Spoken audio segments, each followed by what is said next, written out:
Millions of Americans have used Paxlovid, Paxlovid. I tell you what, I think I used it. No, Paxlovid, including me.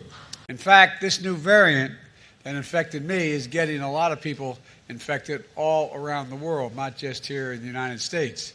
Tonight, 75%, the vast majority of Democrats, 3 out of 4, don't want Biden to be their nominee in 2024. That is according to a new CNN poll. David, I heard that and sort of stopped in my tracks for a second. 3/4 of Democrats don't want the incumbent president to run again. How worried should Biden be right now about that? Well, I mean, obviously, this is a very unhappy bit of data for him, and I'm sure, it is concerning. Do you believe President Biden should run for a second term? I have said if he runs, I'll support him. Yes. There was the first presidential primary state New Hampshire poll. It came out yesterday, and it showed support for this president for his reelection. It is plummeting. In fact, it suggested that Biden and Buttigieg are now tied in a hypothetical 2024 presidential primary matchup. Do you support the president in his reelection bid? I'm working on my own election, and that's all I'm focused on right now. Do you want to see Joe Biden run for a second term? Yeah, That's an easy question. It's not going to take long. Do you want to see Joe Biden run? I don't want to answer that question because we have not, I don't want to answer that question. Okay. I mean, he's the president and he has the right to run for a second term. Absolutely. I'd rather you not do that. You got like 2 minutes to be in the car. Yeah, I know. I got to get to the. Well, thanks very much. I mean, it's been very clear. The president, your whole team has been pushing back aggressively on if the country is in a recession and how worried the country should be about entering a recession in light of this. The New York Times put it this way today. To paraphrase an old political adage, if you're explaining how recession calls are made, you're losing. Do you see that, Jared? No, I don't think so. I mean, I think we've gotten into a technical discussion about what constitutes a recession. And I think, look, bringing the facts to the table is something that we as economic advisors have to do. The threat right now in this country to the American people are extreme MAGA Republicans. That's the threat. That's the problem. That's the crisis that we confront.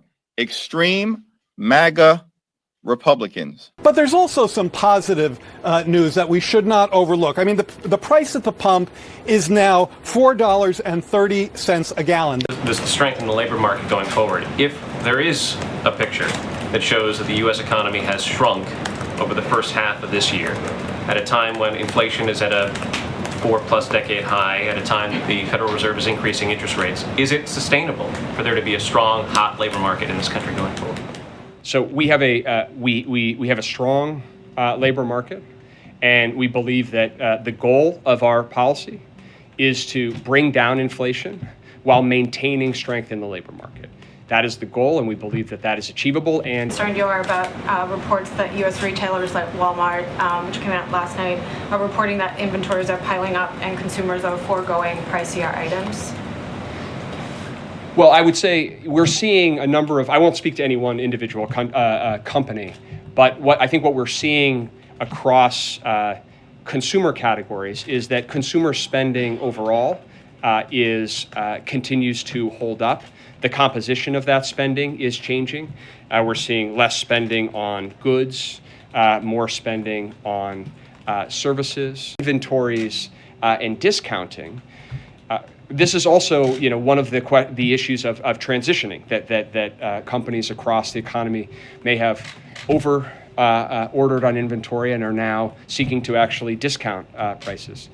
That discounting is again part of a process and can mean some good news for the American consumer. But understanding that the administration doesn't think that it's in a recession or heading towards a recession, is the administration making plans for if things do turn worse that would meet the administration's definition for contingency plans? Is there an escalatory roadmap, for example, of actions that the administration can take? Or is the administration already putting everything it can into it? Or are there more steps that can be taken if things go worse? So we engage in wide-ranging analysis of data and of scenarios as a matter of our work and our job. President Biden is committed to doing everything he can to lower costs for the American people. We have now seen more than 5 straight weeks of gas prices dropping, and the current drop in gas prices remains one of the fastest declines in over a decade. Gas prices have declined by an average of 66 cents per gallon over the past 41 days. At current prices, the average driver will spend $30 per month less than they would if gas prices stayed at their peak, or $70 per month for a family with 2 cars.